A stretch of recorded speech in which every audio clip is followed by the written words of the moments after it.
Bien-aimés frères et sœurs, vous connaîtrez la vérité et la vérité vous affranchira. Ça, c'est pas moi qui le dis, c'est la Bible qui le dit. Mais moi, je vous dis bien, vous connaîtrez la vérité historique, notamment celle de vos ancêtres kémites, et vous aurez une vision globale de ce que c'est que la vraie souveraineté politique. J'ajoute, vous reviendrez à la spiritualité africaine ancestrale et vous comprendrez les enjeux de l'indépendance économique.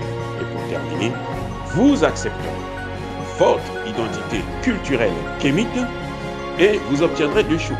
La première, c'est la paix. La seconde, c'est le développement, à une condition. L'unité de toute l'Afrique noire, l'unité de tous les Noirs du monde entier. Otep à tous, bienvenue sur la chaîne des panafricanistes par essence, par conviction et par excellence. Celle des citoyens kémites par nécessité et obligation de combat. Nous sommes une chaîne qui n'est guidée que par nos ancêtres et rien que par les ancêtres qui appartiennent à l'égrégore du monde noir. Par conséquent, nous ne croyons en aucun Dieu venu de l'étranger. Toutefois, cette vidéo n'est aucunement destinée à inciter à la haine ou à la violence. Car nous menons un combat qui est d'abord et avant tout spirituel, intellectuel et démocratique. Ensuite, il est politique, géopolitique et géostratégique.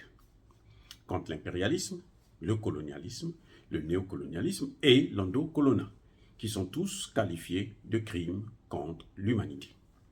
Nous menons ce combat sur la base du principe fondamental que nous avons hérité de nos ancêtres kémites, qui est celui de la Mahat, c'est-à-dire solidarité, vérité et justice. Vous êtes donc en droit de connaître la vérité et nous avons l'obligation de vous dire la vérité, rien que la vérité, afin que justice soit rendue au continent africain. Et ça, c'est notre modeste contribution dans cette noble lutte en faveur de la souveraineté, la dignité, la solidarité et l'unité africaine. C'est exactement ça que nous appelons le panafricanisme. Bien-aimés frères et sœurs,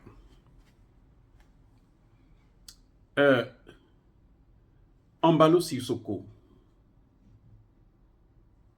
vient de déclarer que le Mali ne sera pas sanctionné,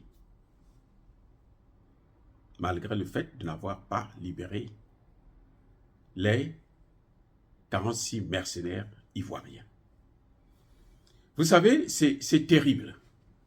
La CEDEAO, il y a quelques semaines, a déclaré, a décidé que si le Mali ne libère pas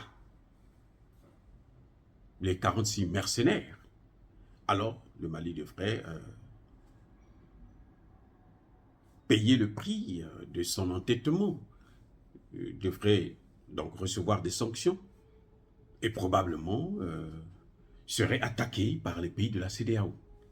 Puisqu'ils ils ont même réuni les chefs d'état-major des pays de la CEDEAO pour créer une force anti-putsch, une force antiterroriste. Bon, antiterroriste, c'est même pas la peine parce que le Nigeria qui soutient cette thèse bidon est lui-même frappé par le terrorisme et il n'arrive pas à régler le problème. Le Togo est aujourd'hui empêtré dans le terrorisme, il n'arrive pas à régler le problème. Le Bénin, ce n'est même pas la peine. Alors, la Côte d'Ivoire, il y a aussi le terrorisme en Côte d'Ivoire. Le Sénégal, donc, vous voyez, ce sont des États voyous. Embalo Sissoko qui parle de la démocratie, il ne sait pas que l'un des piliers de la démocratie, là, c'est la justice. C'est-à-dire que il vient, il soulève une thèse dont il ne comprend même pas les tenants et les aboutissants.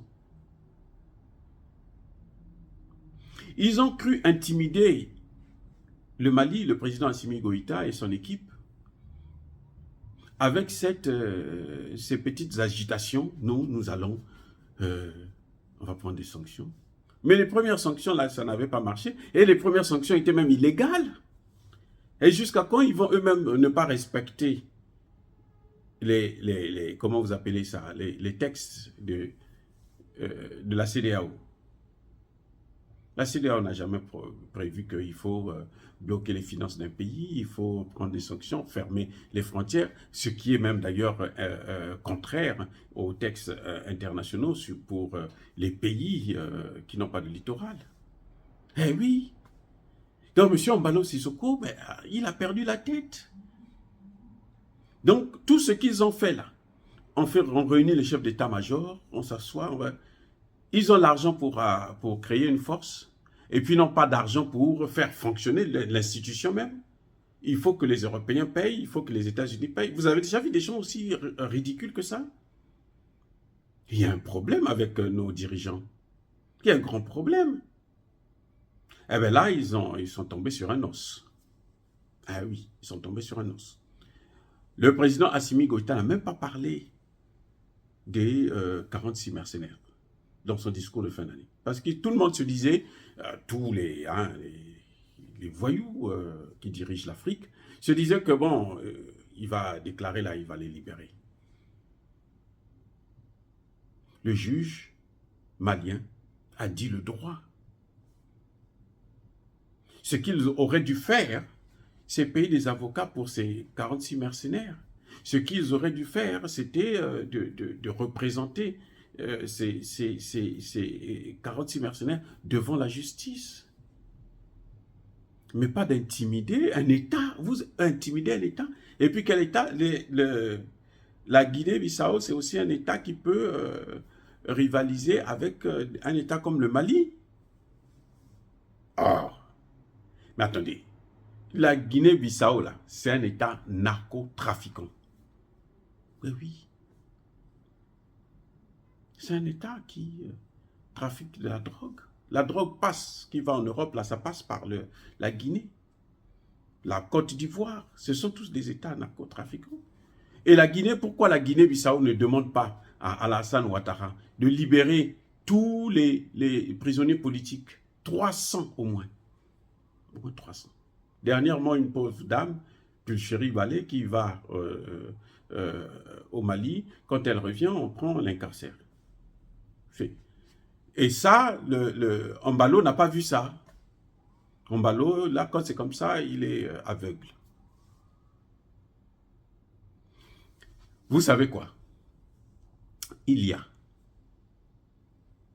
une cinquantaine d'intellectuels, des docteurs, des masters, des ingénieurs, que Alassane Ouattara a mis en prison pour leurs opinions politiques. Eh oui, depuis plusieurs années. Ça n'intéresse pas la CEDEAO. Ce qui intéresse la CEDEAO, ce sont des mercenaires qui sont venus pour... ils sont en manque de personnel pour aller faire d'autres coups d'État ailleurs, pour aller déstabiliser d'autres pays, c'est ça? Donc il faut libérer ceux qui sont venus au Mali qu'on a attrapés. Cette fois-ci, ce n'est pas passé. L'intimidation, la diplomatie de l'intimidation, ça ne passe plus avec le Mali. La diplomatie de l'intimidation, ça ne passe plus avec le Burkina Faso. La diplomatie de l'intimidation, ça ne passe plus avec la Guinée-Conakry. La diplomatie de l'intimidation, ça ne passe plus avec le Centrafrique. La diplomatie de l'intimidation ne passe plus avec les pays qui se respectent. Monsieur Embalo Sissoko, comprenez ça une fois pour toutes. Oh, dire cela, c'est inciter à la haine ou à la violence. Non, non, non, non, non. Yaba, colère, veille. Yamalembe. Encore une fois, soyez bénis. Je persiste et je signe par le Dieu de Kémit et que tous ceux qui persécutent le continent africain, tous ceux qui le déstabilisent, tous ceux qui le pillent, puissent être maudits, punis, neutralisés par le Dieu de Kémit et par nos ancêtres angélisés. Qu'ils soient noirs ou qu'ils soient blancs. Vive l'Afrique éternelle.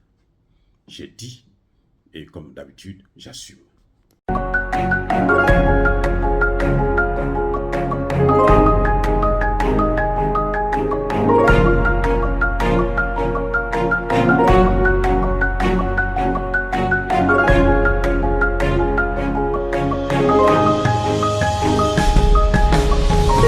Eux, ils marchent par la foi et non par la vue. Mais moi, je vous conseille vivement de marcher par la connaissance scientifique et historique, notamment celle de nos ancêtres kémites, par les 5 sens et par l'intelligence. À vous, Apia.